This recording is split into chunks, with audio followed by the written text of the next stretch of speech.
Alright, Assalamualaikum warahmatullahi wabarakatuh. Good morning, everyone. I am Hamid Sheikha Ibrahim from BSSW 1B, and today we will be tackling about the chapter 4.1, no, the 1897 Constitution of Biak na Bato.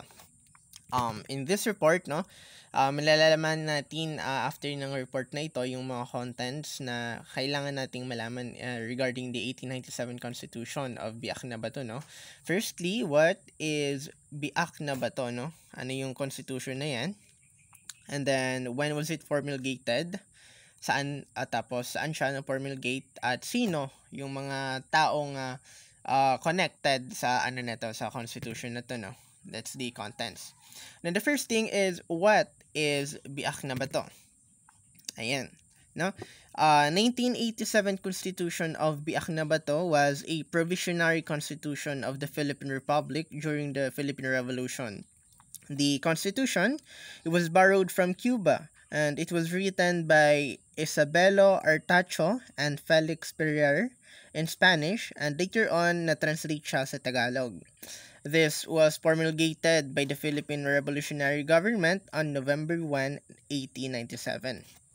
Ngayon, no, sa first topic pa lang na to, or first information pa lang na to, no, nasagot na natin yung contents na dapat nating malaman, no. What? Ang 1897 Constitution is a provisionary constitution ng ng Philippine Revolution, or nangyari siya during the Philippine Revolution, when it was on the 1st of November 1897, where nangyari siya sa Biak na Bato. It was a place. There's a place on Biak na Bato sa we will know that later on. Pero ayun na nga, ang mga tao na related dito is yung mga Philippine Revolutionary people natin, or the Philippine Revolutionary government that we have, no? Now, this is what happened in the or paano siya na promulgate, no? Paano nagsimula itong an 1897 Constitution na to, na Biak na Bato, no? Emilio Aguinaldo establishes headquarters in Biak na Bato in the province of Bulacan, no? Ito na 'yon. In July 1897, Aguinaldo established the Biak na Bato Republic, where he issued a proclamation stating the following demands, no? Number one, ito yung ito yung nilalaman ng constitution na yon. Number one is the expulsion of the friars and the returns of the friar lands to the Filipinos.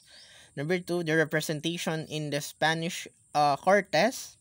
Number 3 is the freedom of the press and of religion. Pang-apat naman po, yung abolition of the government's power to banish Filipinos. Number 5 is equality for all before the law. No? Mostly sa limang demands na to ng Biak na Bato Constitution, no?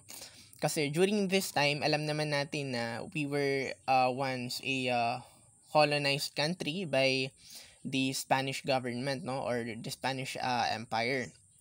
So they made, or Aguinaldo made this constitution, no, para kung mapapansin nyo, no, magkaroon tayo ng representasyon sa mga Spanish courts, 'di ba? Pangatlo dito, no, freedom of press and religion. Magkaroon tayo ng karapatan na magkaroon ng boses, no, sa na ipahayag ang ating opinion, pati magkaroon ng sarili-sarili nating relihiyon. Pang-apat naman is magkaroon ng ialis yung abolition ng gobyerno na kapangyarihan nilang i-banish ang mga Pilipino.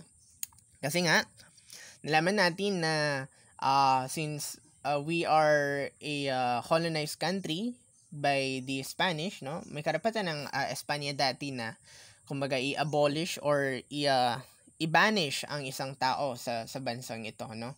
Kagaya ni Emilio Aguinaldo, he was actually na-banish siya sa Pilipinas for about 3 years, just right before the end of the Spanish colonization. Napunta siya sa Hong Kong, pero nakabalik din siya after the end of the Spanish War, no, nung mangyari yung yung Paris Treaty of Paris, no. Ayan. So, the next thing is that the Biak na Bato Constitution, it was a constitution based on the Cuban Constitution. It was drafted by Felix Ferrer, sabi ko nga kanina, no? And Isabel Ortacho. It was signed on November 1, 1897. The Constitution provided us, magkaroon siya ng Supremo Council, no? Supreme Council. Ito yung no, sinabi dito the organs of the government under the Constitution were one, the Supreme Council, which was vested with the power of the Republic, headed by the President and the 4 department secretaries, the Interior, Foreign Affairs, Treasury, and War. Ito yung sinasabi nating the Consejo Supremo de Gracia y Justicia, or the Supreme Council of Grace and Justice. They were given the authority to make decisions and affirm or disapprove the sentence rendered by other courts, no? Nagkaroon din sila ng karapatan na mag-dictate ng rules para sa mga administrasyon ng hustisya. Pangatlo, andun din yung Assembly de Representantes natin, or Assembly of Representatives, which was to be convened, no, after the revolution to create a new constitution and to elect a new council of government and representative, no, para sa mga tao rin, no. Ito rin yung ito to the end of clashes between the Filipino and Spanish, no. Emilio Aguinaldo and Gobernador General Primo de Rivera, nagkaroon sila ng negotiation, no, about the peace pact of the Philippine and the Spanish, no. Kasi sa mga oras na to, or sa mga era na to, sa time na to, no, medyo humihina na rin yung Spanish rule or the Spanish Empire, no. Tapos andyan pa yung United States or ang Estados Unidos. So si Pedro Paterno, no, siya yung nag-volunteer as a negotiator sa mga na to, sa peace talk na ito, no. Ngayon, ang nangyari after the peace talks ng ang nangyari after the peace talks ng Spain pati ni Emilio Aguinaldo, no, nagkaroon ng ceasefire, no. A ceasefire was declared by both camps and an agreement between Aguinaldo with the Spanish forces was made. Pero, although nagkaroon ng ceasefire, meron pa rin siyang mga conditions, no? The Spanish government will grant, number 1, self-rule to the Philippine in 3 years, 3 taon, no? Yun lang yung sinabi ng Espanya, no? Magkaroon ng sarili nilang gobyerno ang Pilipinos or sarili nilang pamumuno sa loob lamang ng 3 taon. Ngayon, ang kondisyon doon si Aguinaldo magiging exile siya or mababan siya. Mapupunta siya sa sa Hong Kong or ma-exile siya sa Hong Kong, tapos mag-surrender siya. Ngayon, in exchange, ano ba yung makukuha ni Aguinaldo sa mga bagay na yun or sa condition na yun, no? Aguinaldo will receive 800,000 Mexican pesos as a remuneration to the revolutionaries and an amnesty. Yun yung matatawag niya. So first, after receiving a partial payment of 400,000 Mexican pesos, Aguinaldo left for Hong Kong on board the ship Uranus, no? Sa yun siya? December 27, 1897. Now, this topic might be a little off, no, sa 1897 Constitution natin, pero gusto ko lamang na i-expound or para malaman natin, kasi ang 1897 Constitution nga, sabi ko kanina, it was a provisionary constitution. Ibig sabihin, drafted lang siya, although nasunod siya for about it didn't take long before it was taken down or before it was, wasn't hindi siya nasunod. Kasi nga sabi ko provisionary lamang siya, tapos eto na, ikukwento ko na bakit hindi siya nasunod, no. Ngayon, some Filipino generals, however, did not believe in the sincerity of the Spaniards. They refused to surrender their arms, no? Although nagkaroon na ng peace talks yung Gobernador General na nasa Pilipinas, pati ni Aguinaldo, no? Marami pa ring mga Filipino na hindi naniniwala sa sa sinasabi ng Espanya. Tsaka no, sa haba ba naman ng panahon na nagkakaroon tayo ng ng alitan at ng giyera against the Spanish, no, mahirap na paniwalaan na ibinenta lamang tayo or binigyan lamang si Aguinaldo ng 800,000 or 400,000 in this case, no, a partial payment, no, para magkaroon lamang ng peace, no, or kapayapaan. Ngayon, so eto na, biak na bato fails. Bakit? Why? The Filipinos and the Spaniards did not trust each other. As a result, the periodic clashes between the two groups still took place even after Aguinaldo's departure from the country. The Spaniards did not pay the entire agreed amount. O, eto na, 'di ba? Sabi ko naman, sa haba ng panahon, no, 333 years, almost tatlong na yun, 3